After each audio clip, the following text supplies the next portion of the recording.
अब तुम चिंता मत करो कि लोक में क्या कहा जाएगा तुम्हें।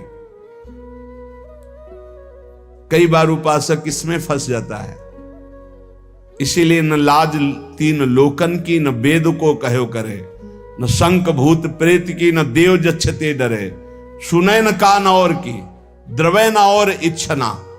तभी प्रेम लक्षणा भक्ति का जागृत होने का भाव आता है हृदय में। जब लोक धर्म का, लोक में हमारा उपहास हो रहा है, लोक में हमारी निंदा हो रही, अगर ये चुभ रहा है हृदय में, तो फिर भगवत मार्ग बाधित हो जाएगा। साधो निंदक मित्र हमारा, महापुरुषों ने कहा कि निंदा करने वाला हमारा मित्र है, जो बिना प्रयास के हमारे पापों को अपनी जबान से निंदा करके धुल रहा है, वो स्वस्थ रहे, स्वस्थ होकर हमारी छोटी छोटी बातों को पकड़कर खूब निंदा करे, जिससे हमारा भगवत मार्ग प्रशस्त और प्रकाशित हो जाता है, भगवत मार्ग पुष्ट और प्रकाशित हो जाता है। इसलिए क्यों तुम वृथा लोक चिंता करते हो? ये हजारों चिंताएं क्यों पाले हुई हो? छोड़ दो ना प्रभु के ऊपर। बड़ा सुख मिलता है जब प्रभु के ऊपर छोड़ दो। अपने ऊपर जब चिंता करने लगो तो बड़ी परेशानी उत्पन्न होती। कैसे करेंगे, क्या करेंगे, क्या होगा? और जब प्रभु के ऊपर छोड़ दो तो सब मंगल होगा। मंगल भवन है, वो मंगल ही करेंगे। अमंगल दिखाई दे रहा है, परिणाम उसका बड़ा मंगल होगा। ये जो शास्त्रों चिंताएं लिए बैठे हैं अपने लोग, इसीलिए भजन में तारतम्य नहीं होता। कभी लीला में डूब रहे, कभी नाम जप में डूब रहे, कभी सेवा में, ये तारतम्य नहीं रहता। कभी प्रपंच की बातें, कभी प्रतिष्ठा का चिंतन, कभी नाना प्रकार के मान सम्मान का चिंतन, ये घुसने ना पावे हृदय में। बहुत सावधान रहना चाहिए साधक को। ऐसी बातें देखो मत, ऐसी बातें सुनो मत जिससे तुम्हारा हृदय उद्विग्न होकर प्रभु का चिंतन छोड़ दे। जिन्होंने अपने आप को प्रभु के भरोसे कर दिया, वो बेपरवाह हो गए। कर दो भरोसे में। एक एक क्षण बहुत सुंदर ढंग से व्यतीत होता है जो प्रभु के भरोसे होता है। और ऐसे एक एक क्षण जलते रहोगे, चिंता, शोक, भय, अरे अब क्या होगा, ऐसा क्या होगा, कैसे करूं, नाना प्रकार की चिंताएं। अपने आप को प्रभु के चरणों में समर्पित कर दो, तुम्हें कुछ नहीं करना पड़ेगा, सब वो करवा लेंगे आपसे। जो आपके लिए मंगल है वो सब करवा लेंगे। तुम शांत होकर प्रभु के चरणों का आश्रय ले लो। जो कर्तव्य कर्म है उसे करो। अलम कश्यापि संगत्या तवालम शास्त्र कर्म भी वृंदारण्य तृणम मन्यो धन्यो ना किंचिदाचरेत। तुम किसी और का संग मत करो, क्योंकि अगर और का संग करोगे तो तुम्हारी बुद्धि में व्यभिचार दोष हो जाएगा। भक्ति में भी व्यभिचार दोष होता है। अपने इष्ट से अलग चिंतन होना ये व्यभिचार दोष है। अलम कश्यापि संगत्या, किसी का भी ऐसा संग मत करो जो श्यामा श्याम के सुमिरन में बाधा पहुंचा दे, प्रिया प्रीतम की चिंतन वृत्ति हट जाए और अपनी चिंतन वृत्ति जागृत हो जाए, या किसी व्यक्ति की चिंतन वृत्ति, ये बहुत बड़ी हानि है। और आगे कह तवालम शास्त्र कर्म भी, तुम शास्त्र कर्म की भी अब चिंता मत करो। क्यों? शास्त्र कर्म की क्यों न? क्योंकि कर्म करते करते अनंत जन्म हो गए, फिर भी हमारा उद्धार नहीं हुआ। अब क्या करो? अब भज गोविंदम गोविंदम भज मूढ़ मते। एक ही उपाय है भगवान का भजन। अरे भाई, जब तक तुम धन कमाने लायक हो तभी तुम्हें प्यार मिलेगा इस संसार में। बहुत सुंदर उपदेश है। जब तक तुम धन कमाने लायक हो तभी तुम्हें कहेंगे मेरा पति, मेरा पिता, मेरा भाई, मेरा अमुक अमुक। और जिस दिन तुम धन कमाने लायक नहीं रहोगे उस दिन कोई बात नहीं पूछेगा, पक्की बात है। वाह वाह जब चल रहा है तो सब हाथ मिलाएंगे, और जब बुरा समय आएगा तो तुम्हारी गली से निकलना हो ठीक नहीं समझेगी कि अगर उधर निकलेंगे कहीं वो मिल न जाए और कुछ मांग न ले, कुछ कह न दे।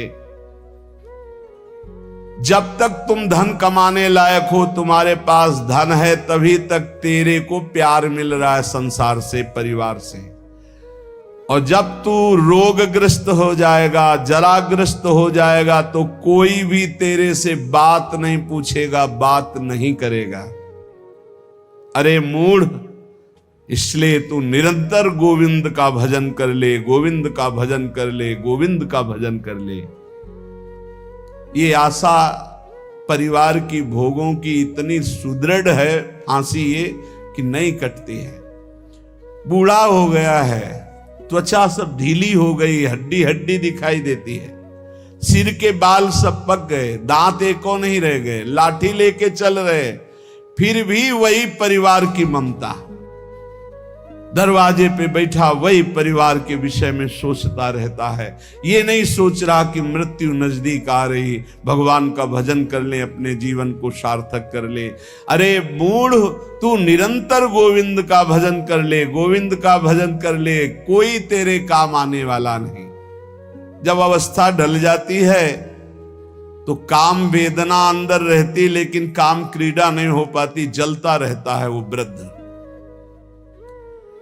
जब जल सूखने लगता है तो जलाशय, जिसमें उसमें जो अंदर होते, कछुआ, मछली, मेढक, जो भी जीव, सब व्याकुल होने लगते हैं। क्या जलाशय, जब जल सूख गया, अवस्था निकल गई, तो क्या विकार, काम विकार उसे जलाता रहता है। वो चिंता से जलाशय में डलते रहते हैं कि अब पानी सूखा, मरेंगे।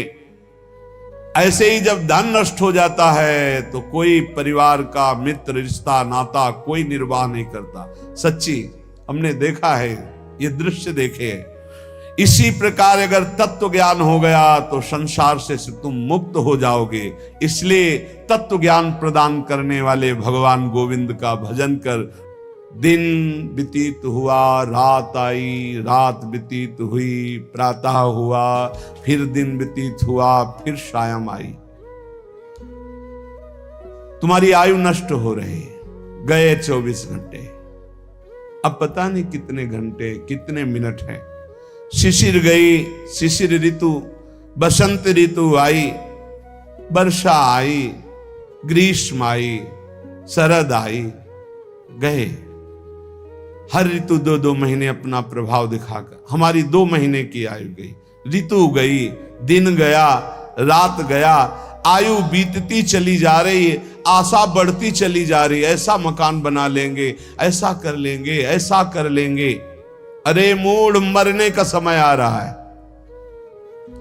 रोज दिन जा रहा है, रात्रि जा रही, सायं व्यतीत हो रहा, ऋतुएं निकलती चली जा रही हैं। तुम्हें आशा रूपी फांसी ने ऐसा बांध रखा है, इतना कमा लिया, अब इतना कमा लेंगे, इतना कर लिया, वैसा कर लेंगे। ये तुम्हें पता नहीं कि तुम्हें मरना है। तुम्हारी आयु नष्ट होती चली जा रही है।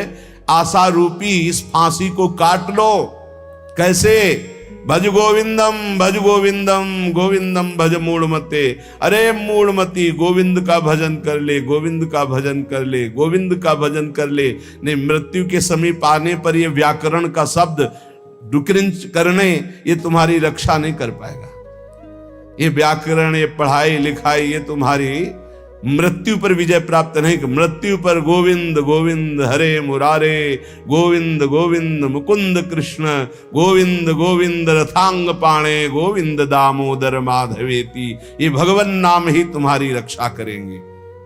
जिसने गीता जी को पढ़ा, श्रीमद् भागवत गीता जी, कुछ लोग तो इस भेद ही नहीं जान पा रहे हैं कि श्रीमद् भागवत और श्रीमद् भगवत गीता जी अलग है, नहीं जान पाते हैं। कई लोगों के ऐसे, जिसने जो युद्ध क्षेत्र में भगवान श्री कृष्णचंद्र जी ने अर्जुन को 18 अध्याय उपदेश किया, उसे श्रीमद् भगवत गीता जी कहते हैं। और भगवान व्यास देव जी द्वारा रचित श्री सुखदेव जी ने जो 7 दिन में परीक्षित जी को सुनाया, वो श्रीमद् भागवत है। जिसने भगवत गीता को पढ़ा है, गंगा जल के देने वाला नहीं। माताओं बहनों की तरफ काम दृष्टि से देखकर अपनी क्यों दुर्गति करते हो? कुछ नहीं है। जहां तुम्हें आकर्षण लग रहा है, कुछ नहीं है। मोह विकार है तुम्हारा, अज्ञान का विकार है।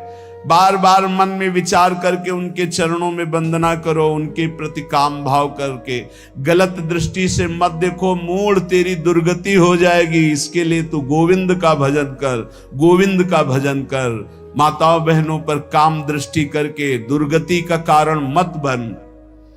कष्टम, जरा विचार कर, तू कौन है?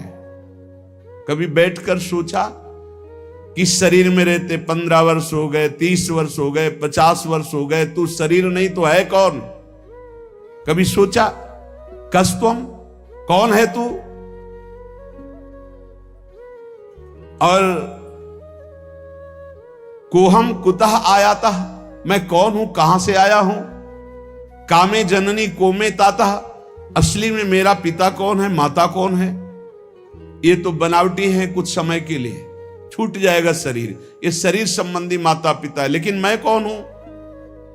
मैं कहां से आया हूं? मुझे कहां जाना है? मेरा असली कौन संबंधी है? कभी विचार किया? नहीं विचार किया, इसीलिए संसार में फंस गया। अब विचार कर, शुद्ध विचार के लिए गोविंद गोविंद गोविंद ऐसा नाम जप कर, तो तुझे समझ में आने लगेगा ये संसार असार है। उमा कहूं मैं अनुभव अपना, शत हरि भजन जगत सब सपना। चाहे एक श्लोक ही गीता जी का पढ़े, रोज गीता जी का एक श्लोक पढ़कर अर्थ सहित चिंतन करे। विष्णु शास्त्र नाम, गोपाल शास्त्र नाम, इनका नित्य पाठ करें। 1000 नाम हो जाते हैं, बहुत लाभ मिलता है। 35 मिनट में हो जाता है, बहुत आराम से गाइए तो 40 मिनट में हो जाएगा। रोज गोपाल शास्त्र नाम, विष्णु शास्त्र नाम का पाठ करो। रोज गीता जी के भले चाहे एक श्लोक ही पाठ करो। और कह रहे कि भगवान श्री हरि का नाम कीर्तन, उनका पूजन, उनका ध्यान करो और सदैव संत जनों का संग करो। नेयम सज्जन संगे चित्तम, चित्त संत जनों की वाणी में दे, असंतों की वाणी में ना दे। और हमें लगता है संत जनों की वाणी में चित्त बहुत कोई भाग्यशाली देता है, नहीं तो प्रपंच की वाणी सुनने के लिए कान बहुत लालायित रहते। देयम दीन जनाय च वित्तम, यदि भगवान ने तुम्हें धन दिया है तो तुम उस धन का सदुपयोग करो। ऐसी जगह सेवा में लगाओ जो भगवान के अनुराग में चल रहे हैं, भगवान के भजन में लगे हुए हैं। गौ सेवा है, या ऐसे जो गरीब हैं, औषधि के लिए परेशान हैं, उनको औषधि का व्यवस्था कर दे। ऐसा धन का शोधन धन्य प्रथम गति जा। नेयम सज्जन संगे चित्तम, देयम दीन जनाय च वित्तम। धन की सार्थकता है दीन जनों की सेवा में, और खूब नाम जप करे। ये शरीर तुम्हें बहुत प्यारा लग रहा है ना, इस शरीर को बहुत लोग तुम्हारे प्यार कर रहे हैं ना, ये सब माया का नाटक है। जिस दिन तुम्हारा प्राण इस शरीर से निकल गए ना, तो जो बहुत प्यार करते थे वो नजदीक नहीं बैठना चाहेंगे।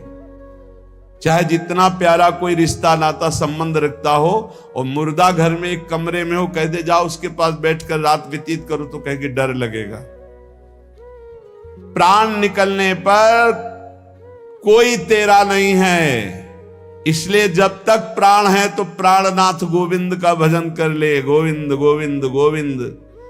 जो अपने ब्रह्मचर्य का नाश करता है तो पहले उसे सुख जैसा लगता है, बाद में वो भयानक रोगों से ग्रसित हो जाता है। सुखता क्रियते रामा भोग। बहुत सावधान। जितना आप अपने ब्रह्मचर्य को सुरक्षित रखेंगे, उतने ही आप आत्म बलवान होंगे, उतने आप पवित्र बुद्धि वाले होंगे, उतने ही शरीर आपका स्वस्थ होगा। आपकी इंद्रियां तेजस्वी बलवान हो जाएंगी, भोगों की तरफ जाने के लिए नहीं, भगवान की तरफ जाने के लिए। और जो काम भोग को बड़ा सुख मान करके रमण करता है, पीछे शरीर जर्जर हो जाता है, बड़े भयानक रोगों से ग्रसित हो जाता है। भाई संसार में सब छूटना है, मरना है, तो सच्चिदानंद को प्राप्त कर लो। लेकिन इसी का उल्टा दुष्ट लोग सोचते हैं, जब मरना ही है तो खूब मनमानी करके मरेंगे। और विवेकी जन, संत जन जो साधु स्वभाव के, कि जब मरना ही है तो पापाचरण क्यों करना है, मुझे अच्छे आचरण करके उत्तम गति को प्राप्त करना है। इसलिए कोई भी पापाचरण मत करो। पापाचरण जन्म जन्मांतर में तुम्हें दुख ही प्रदान करेगा।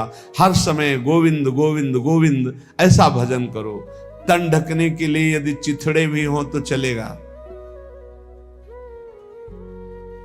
तन ढकने के लिए, शरीर पोषण के लिए ज्यादा चिंता मत करो, ये तन भी जलेगा, सड़ेगा, नष्ट होगा। इसलिए पापाचरण करके बहुत अच्छे कपड़े पहनने को मिले तो हमारे लिए नरकगामी स्थिति ही है। वर्तमान में भी पापाचरण के द्वारा शरीर को मत सजाओ, मोटी सोने की जंजीर, बढ़िया कपड़ा, कुछ नहीं।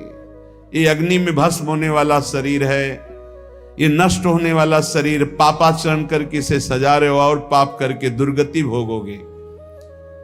एक मार्ग है ऐसा जो तुम्हें इस जन्म में पुण्य और पाप दोनों से बचाकर भगवत प्राप्ति करा दे। वो भगवान का मार्ग है।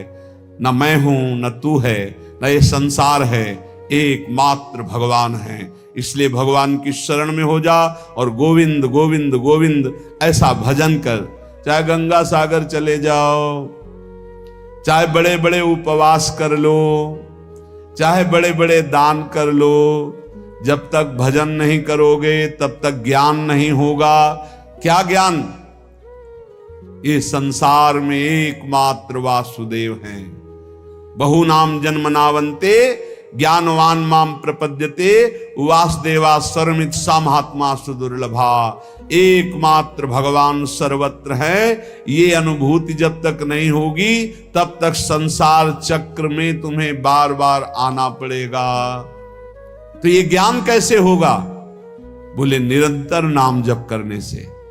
चाहे गंगा सागर दौड़ आओ, चाहे बड़े बड़े उपवास कर लो, चाहे खूब दान कर लो, जब तक भजन नहीं करोगे तब तक शुद्ध ज्ञान नहीं होगा। और शुद्ध ज्ञान हुए बिना सर्वान वस्तुतया निरीक्ष परम स्वाराध्य बुद्धिर्मम, आपको भगवत प्राप्ति नहीं होगी। इसीलिए कह रहे बार बार गोविंद का भजन कर, बार बार गोविंद का भजन कर। श्रीपाद प्रबोधानंद जी इसीलिए कह रहे अलम कश्यापि संगत्या तबालम शास्त्र कर्म भी। जीव भगवान से विमुख होकर संसार को सत्य मानकर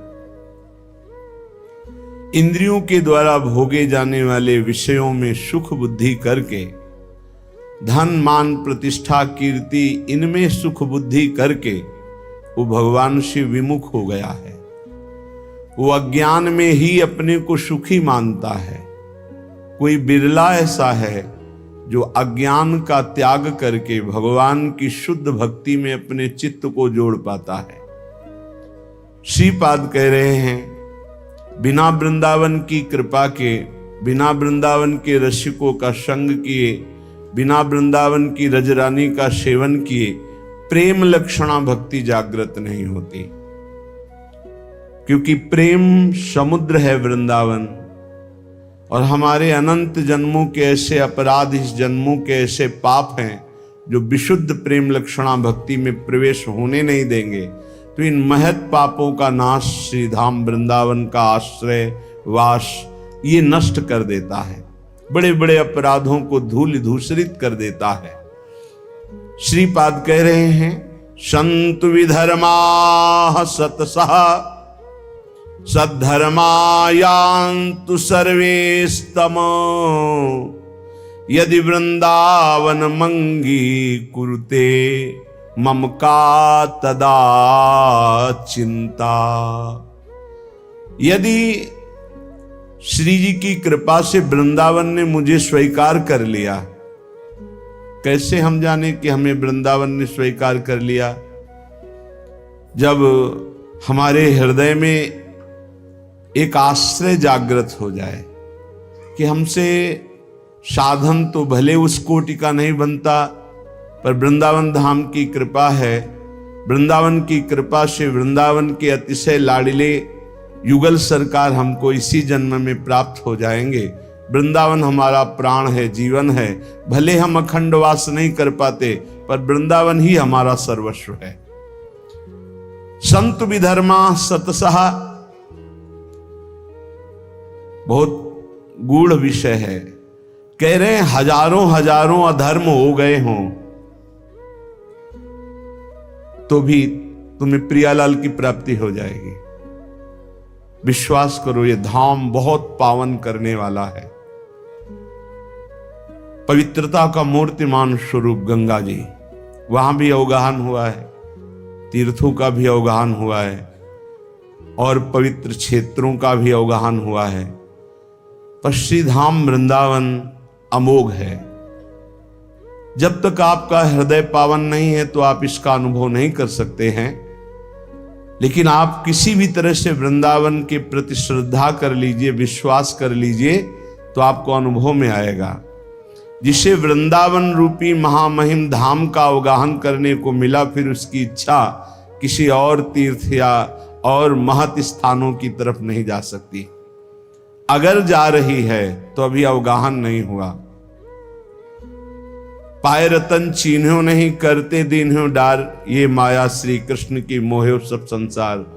अगर वृंदावन मिला, महामहिम वृंदावन ने कृपा करके अपने में आश्रय दिया या वास दिया और आप उसे छोड़कर अन्य किसी तीर्थ में पावन होने की इच्छा रखते हैं, तो रतन को नहीं पहचान पाए इसलिए फेंक दिया और कांच को उठा लिया।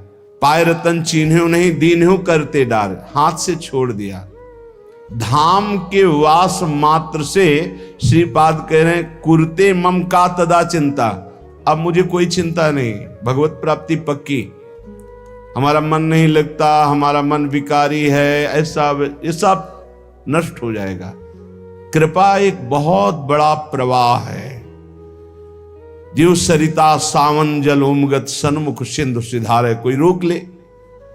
जब सावन में अच्छी वर्षा होती और बाढ़ आती है तो सीधे समुद्र की तरफ उफनती हुई यमुना जी या गंगा जी जा रही, कोई रोक के दिखाए।